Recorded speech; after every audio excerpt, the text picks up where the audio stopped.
Chip Kelly. Chip Kelly is back in the news again for all the wrong reasons.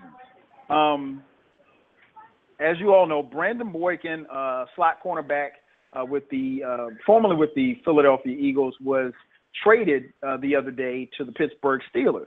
And when he was traded, he sent a text to a member of Comcast Media. I guess they were asking him about his time in Pittsburgh. And he said, and I quote, or I'm going to paraphrase, that Chip Kelly has a problem relating to young men of our culture. So, along with that statement, as well as the statements made by LeSean Shady McCoy this past summer, Tra Thomas, who used to work for the Philadelphia Eagles on the coaching staff, said that there was a hint of racism within the organization. Of course, we remember Shady's comments. Race has reared its ugly head. Now, Brandon Boykins backpedaled a little bit on his statement. He said that he didn't think that Chip Kelly was a racist, but he said that he has a problem relating to players, to a younger generation of players. And he said players of our culture. He did, and you could use culture as in young people, or culture as in black and white. So again, race has kind of reared its ugly head. It's the elephant in the room. It's the thing that nobody wants to talk about, but damn it, we're going to talk about it. So I'll start right there with you, FIFO. What are your thoughts about the latest accusations made against Chip Kelly that he, quote unquote, can't relate with black players? I don't know I honestly don't know what to make of it, because I do believe that there are some coaches that maybe don't know how to relate all the time. Maybe Chip Kelly is just one of those guys. And I don't think that there's anything wrong with that. You know what I'm saying? Sometimes I just don't understand where you come from. But I think as a coach, and just as a person, you should be open-minded to try to, understand where people are coming from. And sometimes we're just going to disagree, and sometimes I'm just not going to understand. And I don't think that there's anything wrong with that. But now I think it depends on what is actually being said and how it's being said, because we can speculate. And a lot of things, I know I can say some racial things and fun and joking, and, certain people might perceive that the wrong way, but it depends on who I'm talking to. So I really don't know what to make of it, because I'm not there. And I think that a lot of times the media can take things and really twist it and turn it, or, maybe some guys feel hurt in the organization because of X, Y, Z. Now they're saying something, it might be taken out of context. I really don't know. And in all honesty, I don't care. As long as this guy is not segregating his players, as long as he's not out here on some Riley Cooper type of stuff, as long as that doesn't come out here, as long as he's not on some Sandusky type stuff like that, then to me it doesn't matter. All of it, I don't know what to make of it, because we haven't had anything really concrete. We haven't had like, oh my God, breaking, like Chip Kelly does this. Like, so I'm just kind of over it. I just think that is a lot of smoke. Where there is smoke, there is some fire. So I'm not all the way dismissing it. But I'm just ready to see the Eagles on the field, in all honesty. Right.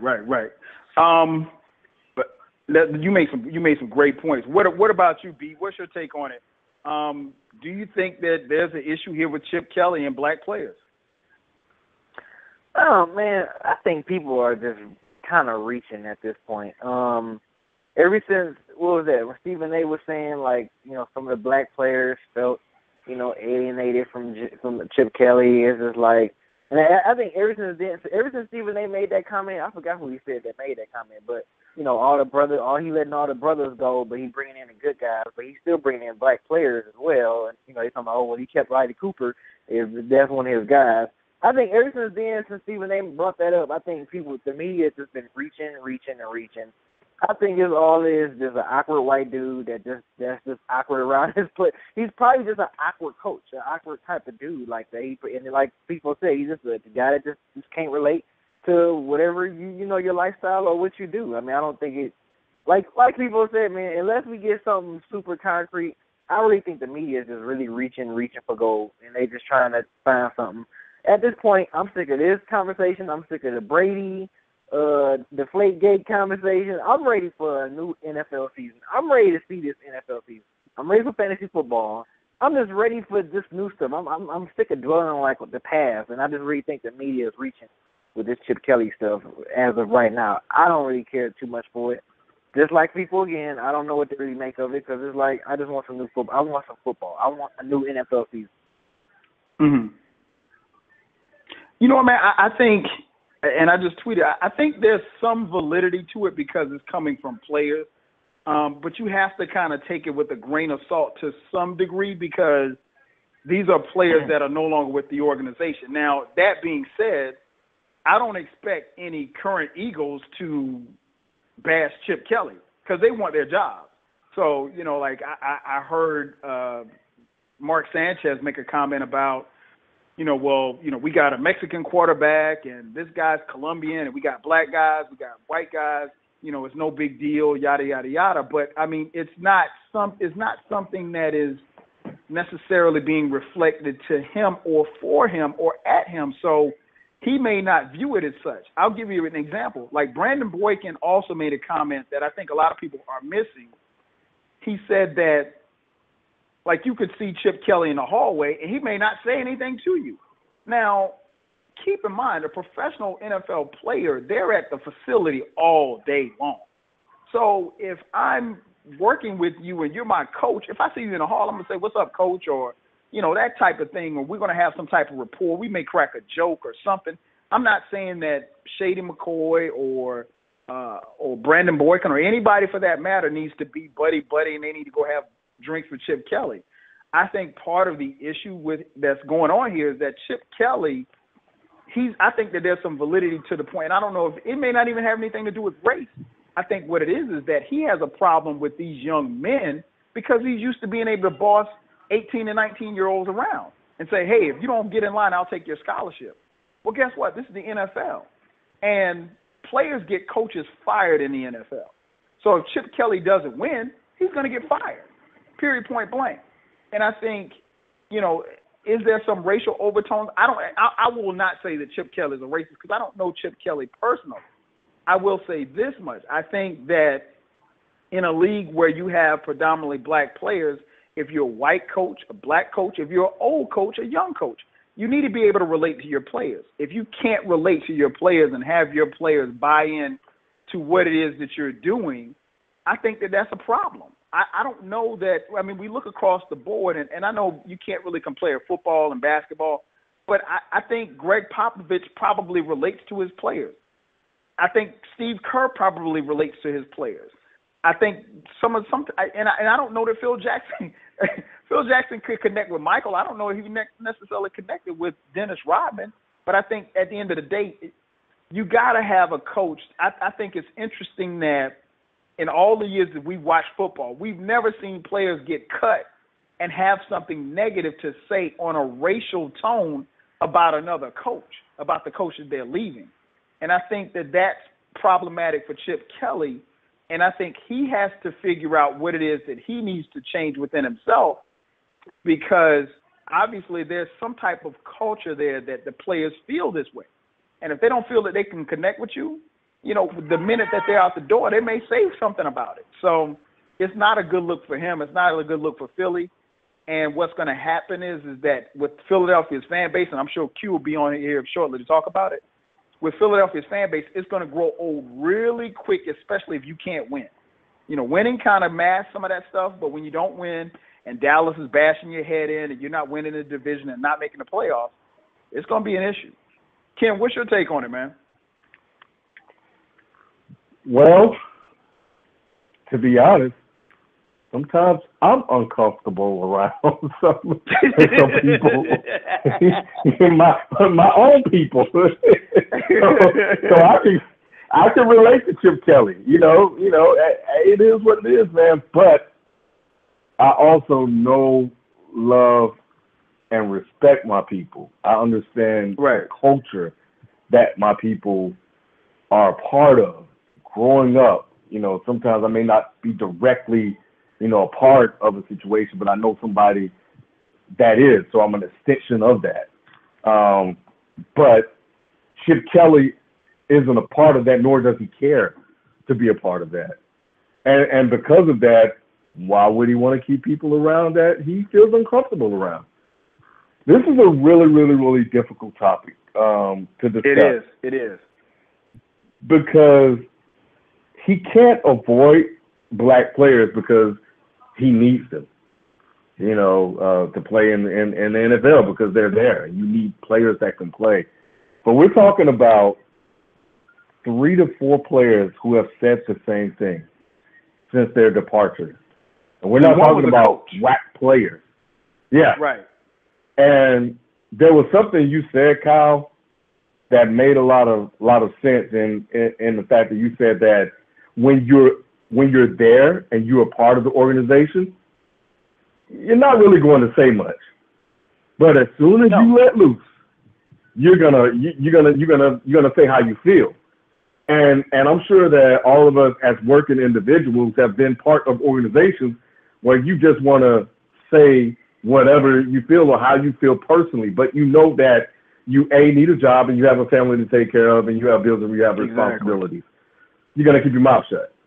But once they let you go, you have no responsibility to keep that in check anymore outside of being a professional and not wanting to cause any problems elsewhere.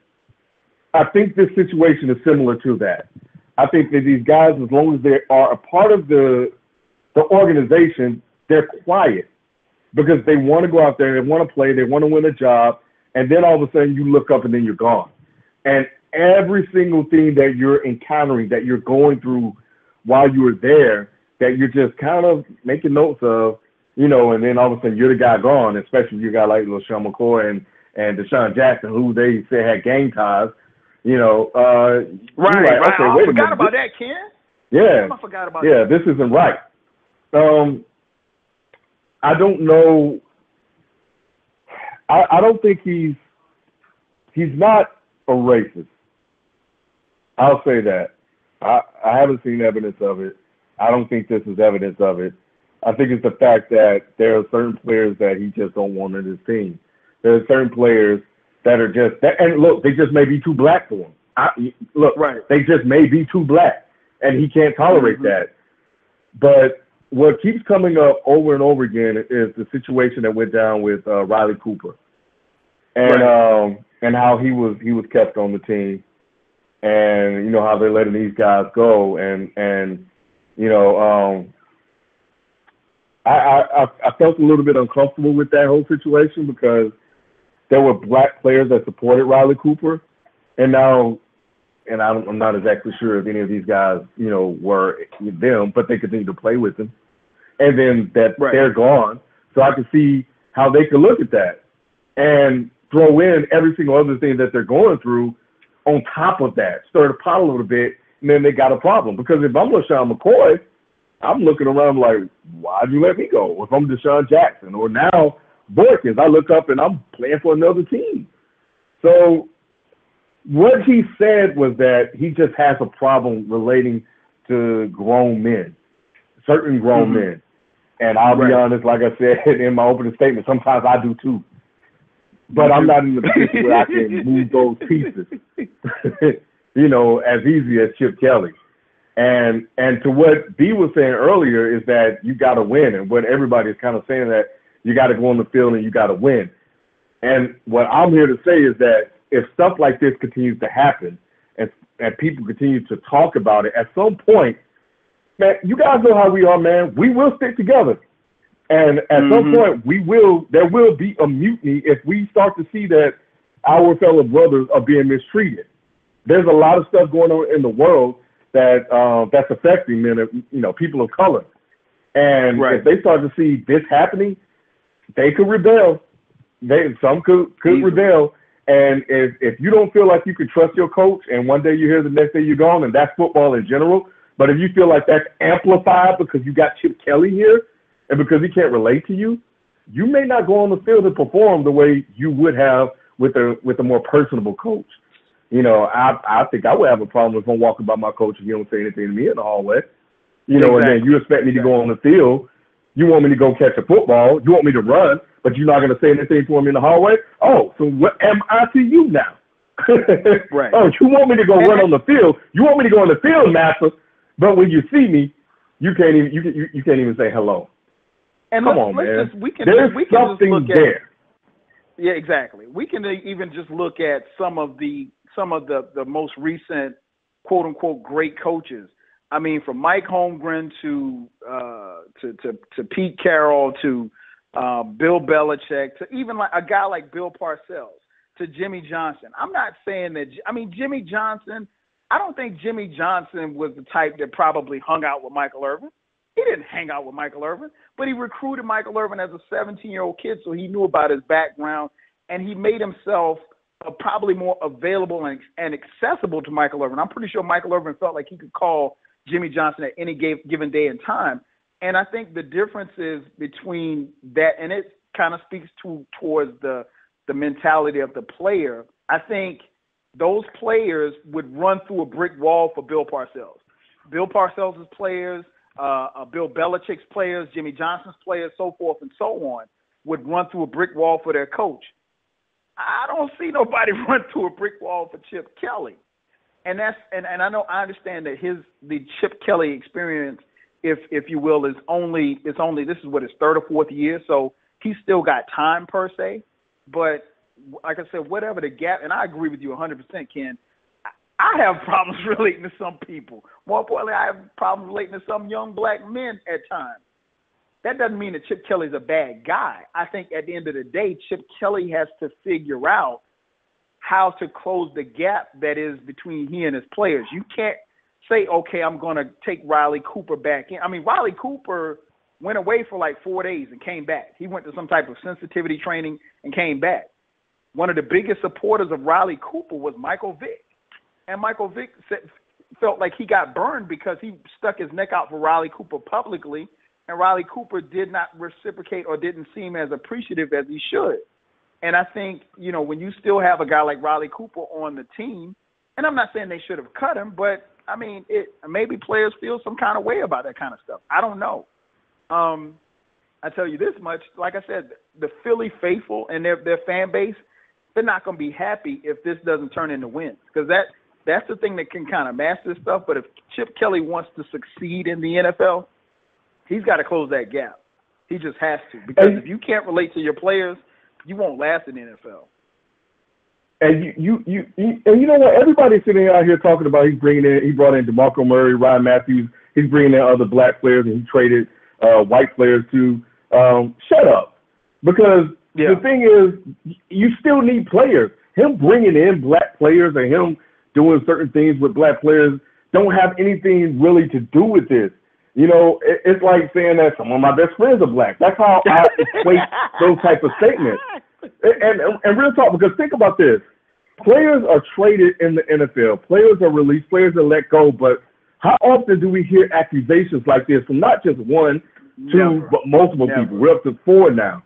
You know what I'm saying? And I think that that's something that we have to look at. But in Chip Kelly's defense, the guy has made some pretty odd moves since he's taken over. The guy traded Nick Foles for Sam Bradford. So now if you throw that at me, look, you may have an argument, because that don't really make a lot of sense sometimes either. But so he's made some moves that people kind of question. The Foles move being one of them, but I think that when so many people keep making these accusations against him, they're saying that in that locker room. The black people in that locker room are saying it among themselves. They just don't say anything about it until they're let go. Or you're going to hear a lot of them when Chip Kelly's gone. And that's definitely problematic going